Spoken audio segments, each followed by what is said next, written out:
Welcome everyone. Today we have a new video from Diablo official about Into the Endgame. I had a brief scheme of what is happening in it, and there's some interesting parts I want to share with you guys. So what we'll do in this video is we'll have a look together of this entire video, which lasts for 6 minutes. And we'll go through some of the highlights of the parts, including some really interesting parts about PvP and also interesting loot choices in this video. On the second part, we'll also talk about Into the Endgame into more details over here, and there is gonna be a live stream that will happen on April 20th, which we'll definitely dive in, and the special guest will be Riker. So let's have a look at the video and let's see everything about the Endgame from Diablo official. Now make sure you go through the video with me because I have a lot of additional notes as I go through this video. So this is actually really good as I share off my understandings. I'll also give you additional information into this video.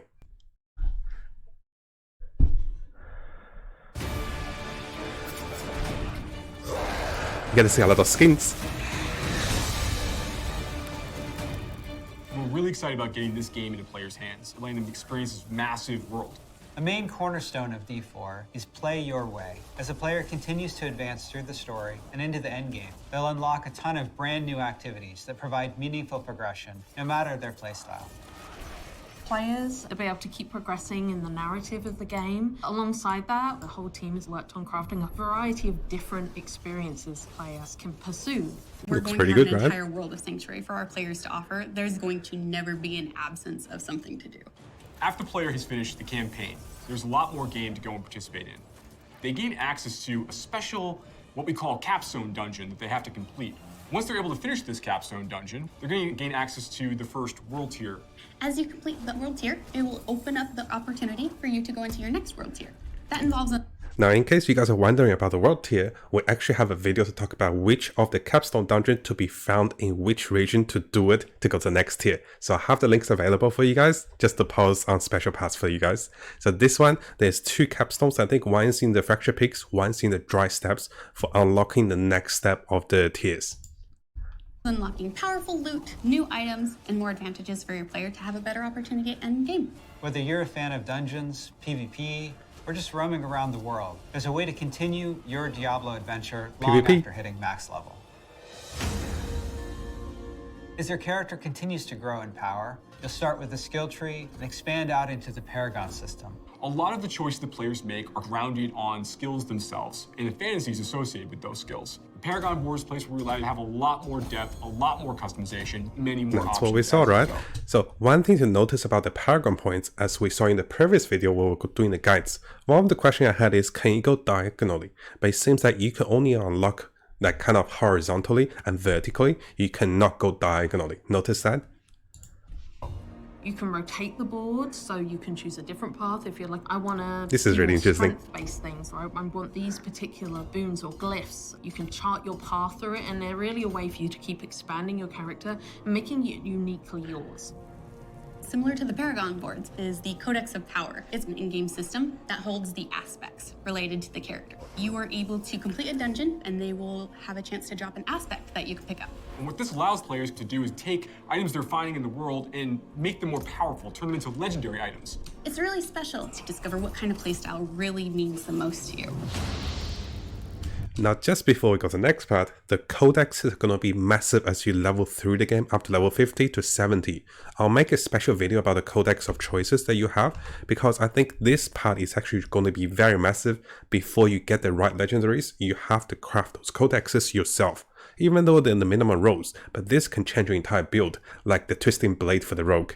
Take items. Every part of Sanctuary is fulfilling and satisfying. Dungeons in particular are really close to my heart. Nightmare dungeons are going to give the players the opportunity to experience a dungeon that they might have already experienced in their past playthroughs. Gotta They'll be enter the ingrained dungeon with grind. a found sigil that alters the playstyle and the intensity of the dungeon. They're more difficult and they have additional objectives, and then they also have affixes, which add a degree of difficulty for you and your group to work through. One of my favorite affixes that you can find in Nightmare Dungeons is actually called Hellgate. Occasionally, these portals will open up throughout the area that will just pour out different monsters that aren't native to that region for you to also be dealing with while you're trying to handle everything else inside the dungeon. So one thing about monsters from different regions is that they mention that monsters will have different drop rate for certain items, like the skeletons for extra drop rate for the pants.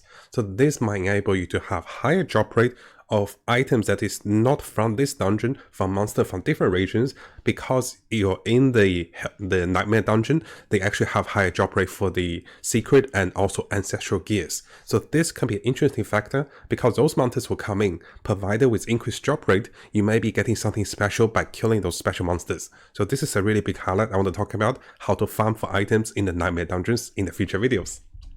There's over 120 dungeons to play through and find in Diablo 4, and any one of them can become a nightmare dungeon by finding a nightmare sigil and then using it to activate the nightmare version of that dungeon space. Everything's a little darker, everything's more difficult. It's going to add a little bit of a twist of flavor on your particular dungeon.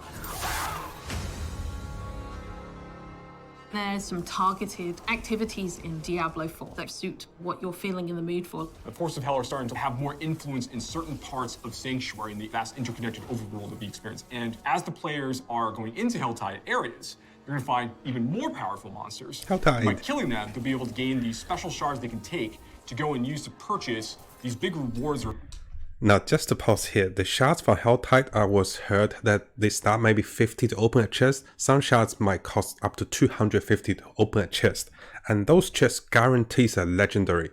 And this can be selected because the chest will tell you what legendary is inside, like a weapon, like a helmet. And this can allow you to select for certain legendaries, which will focus on offensive, defensive, mobility, resource aspects of the legendary. This will help you craft your items and build yourself for the endgame. So this is quite important. And usually it's a guaranteed drop of legendary from the chest. So Helltide is going to be massive. Are available. These caches are found littered throughout Helltide areas. The sky darkens and the rivers run red, meteors fall from the sky, and the monsters get harder. We really want to create new experiences for the players. There's one I really like called Whispers of the Dead, which you get from the Tree of Whispers. The Tree of Whispers is grim and a little gruesome, but it's also something mystically haunting and kind of beautiful. The tree has a little bit of a grudge against our players, and it would like for them to go serve its needs. So you're going to go serve these bounties, gather different rewards, different items, and bring them back to the tree in hopes that it can exchange you something really meaningful. So one thing about the Tree of Whispers is notice that you get to loot different boxes of catches, of items, which will provide you with a selection of like higher rate drop rate. And similar to the chest from the Helltide, notice that you can look into getting rewards which contains a one-handed weapon, contains boots, or contains garnets. And this can be quite interesting because if you think in terms of gambling, it costs 25 for the gloves, it costs at least I think 50 for the one-hand weapon, and it costs about 25 for the boots. So you can start to value what is the best item you want, and offensive codex, utility codex again, and this can be very good. It's like targeted gambling, and you're actually getting a lot more out of it if you know what you're doing. So we'll make a video on this as well, how to get the most out of the Tree of Whispers, and also you get experiences. Maybe you're going to go to the Fractured Peaks and take out some werewolves that are rampaging in a town. They're contained activities that you can do alone or in a group. We really wanted to create variety for people to be able to spend time where they wanted to in the world. It's very cool the way it's been. Now, look at the experiences over here. What I want to also highlight is maybe we have ways to multiply those experiences from potions, from party up with players, increase world levels, and even stronghold lighting the campfires. You can actually increase the experience gain. Maybe we can find a way to get even more experience than 100,000. So this is quite interesting as well from the Tree of Whispers. Been put together, and I can't wait for people to see it, to be honest. PvP. In Diablo 4, we have a focus on the world of Sanctuary. And there are parts of that world that we call the Fields of Hatred, where Lilith's presence in Sanctuary has begun to seep through and manifest these poisonous areas throughout the world. When players go to these regions, they get to engage in player versus player conflict. These offer opportunities for the player to This is actually collect pretty shards. cool. But there is a little bit of a catch. In order to get these shards back to town, you will need to purify them. Other players will definitely know that you're attempting to purify your shards, so you better be prepared to fight if you're going to be playing any PvP, and be prepared that you might lose some stuff in the meantime. Once they've got the purified shards, they can take these, go back to nearby towns to sell them, and then use that to buy a whole bunch of interesting. Yes, this is what we talked about earlier. You can be gambling with the PvP shards. So notice it's like a variety of gambling, and usually you want to go for clubs because clubs are cheap. They also give offensive codexes, and you can see here, over here, you can see the player has at least 3,000 of the red bloodshot, and you can see it costs 20,000 or 2,000 to to gamble for it. Interesting cosmetic items and rewards. It's a place for... What does it? What he gambled? You buy a whole bunch of like interesting cosmetic items and rewards. Oh, he gambled he gambled a blue magic item. So yes, this again is gambling, and this is actually quite interesting because you can get items you wanted and also cosmetics you wanted. It's a place for Which is gambling. people who really love PvP and want to still get loot and still increase their character's power. If that's the way they want to play, they can. This is really good. Launch is just the beginning. One of the things we're really focused on is creating a living, breathing set of updates for players to engage with after the game has gone live. It's really just going to be a way to keep coming back and experiencing more Diablo 4 in fresh ways. We're really eager to hear all of your experiences and just enjoy the entire story with you all. Looking good. Now I know this is just a short teaser, but we actually learned quite a bit, even more with the footages and what is contained. So maybe I'll make a video very soon about this as well. So this could be very interesting, and the highlights of those things will also be revealed. This is a teaser, right? So the highlight, guys, is we'll tune in on April 20th, 11 AM PDT. And what I do is I'll try to make a countdown timer for you guys so we know exactly when this is happening for the live stream.